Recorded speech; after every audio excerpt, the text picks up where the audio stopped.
ସେମିତି ପାଇଛନ୍ତି କ'ଣ କହୁଛ? ବ୍ୟସ୍ତ ହେବାର ନାହିଁ।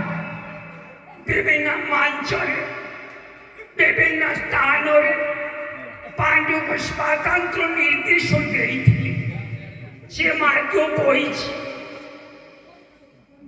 688 462 ବର୍ଗର ଶିକ୍ଷକ କର୍ମଚାରୀମାନଙ୍କୁ ଖୁସି ଖବର ନିର୍ବାଚନ ପୂର୍ବରୁ ମୁଁ ଶୁଣାଇବି।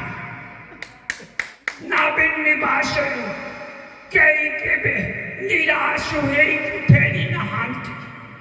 ଆପଣମାନେ ମଧ୍ୟ ଖୁସି ଖବର ନିଶ୍ଚିତ ଭାବରେ ପାଇବେ। ଆପଣଙ୍କ ଯନ୍ତ୍ରଣା ମୁଁ ଅନୁଭବ କରୁଛି। ବିଜୁ ବାବୁ ସ୍ୱପ୍ନରେ ମୋତେ ମଧ୍ୟ କହିଛନ୍ତି ଏମାନଙ୍କ କଥା ବାବୁ ନବୀନ ବୁଝିବୁ। ଏମାନେ 462 ନୁହନ୍ତି, ଏମାନେ ଏକ ବ୍ୟବସ୍ଥିତ ଶିକ୍ଷା ସଂସ୍ଥା। ତାଙ୍କ ପାଇଁ କିଛି କରିବୁ, ନହେଲେ ମୁଁ ତୋତେ ଅଭିଶାପ ଦେବି। ଆପଣମାନେ ଖୁସି ଖବର ଅଳ୍ପ ଦିନ ଭିତରେ ନିଶ୍ଚିତ ଭାବରେ ପାଇବେ। ଦଳ କଥା ପାଣ୍ଡୁ ବୁଝୁଛି।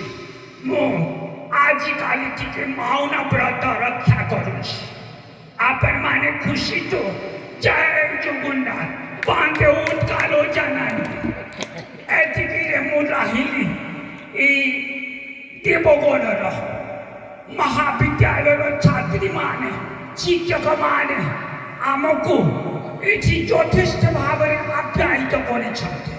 ତେଣୁ ତାଙ୍କୁ ମଧ୍ୟ ଅନୁକମ୍ପାମୂଳକ ବିଭିନ୍ନ ବ୍ୟବସ୍ଥା ସୁବିଧା ପାଣ୍ଡୁ ମାଧ୍ୟମରେ ମୁଁ ଅଳ୍ପ ଦିନରେ କରାଉଛି। ଜୟ ଜଗନ୍ନାଥ।